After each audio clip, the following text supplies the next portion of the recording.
नमस्कार, मीना नहार, मीनास किचन मध्ये तुम्हा सर्वांचं स्वागत आहे. मैत्रिणींनो, चला आज आपण एक नवीन रेसिपी पाहूया. हे पहा मैत्रिणींनो, आपण आज कर्ड राईस पाहणार आहोत. त्यासाठी आपण दही घेतलेलं आहे. आता हे दही आपण थोडंसं बीट करून घेणार आहोत.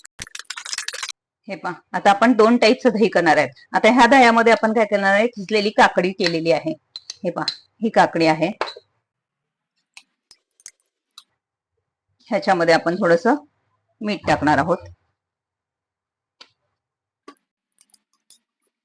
आता ह्या दुसऱ्या दह्यामध्ये आपण बीट टाकणार आहोत. हे बीट, हे 2 टाईप दही करून घेतलेलं आहे. आता आपल्याला आता आपण फोडणी करणार आहोत. त्यासाठी तूप घेतलेलं आहे.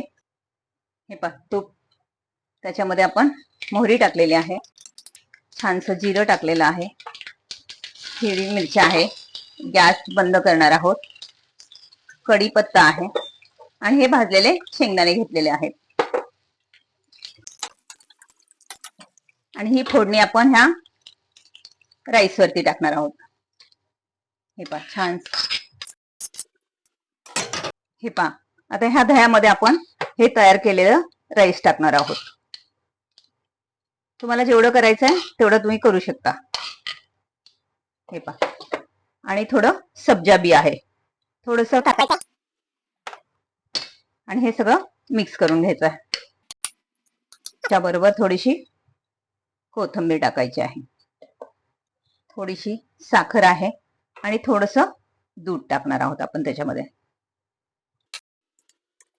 हे पहा, दोन्ही टाईपचे आपले राईस तयार झालेले आहेत. आता आपण सर्व करूया.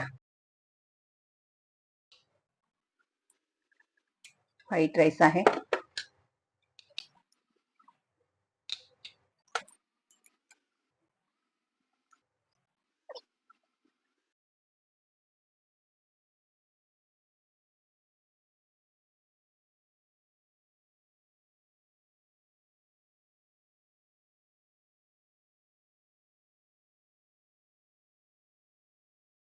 हे पहा, आपला सुंदर असा दही भात तयार झालेला आहे. तुम्ही नक्की करून पहा. आणि तुम्ही फोडणीमध्ये उडदाची डाळ वगैरे टाकली तरी चालेल, कारण आमच्याकडे आवडत नाही, त्यामुळे मी उडदाची डाळ टाकलेली नाही त्याच्यामध्ये. तर तुम्ही नक्की करून पहा आणि आवडलं असेल तर लाईक, शेअर, सबस्क्राईब करायला विसरू नका. खूप सुंदर रेसिपी आहे आणि खूप टेस्टी आहे. थँक्यू.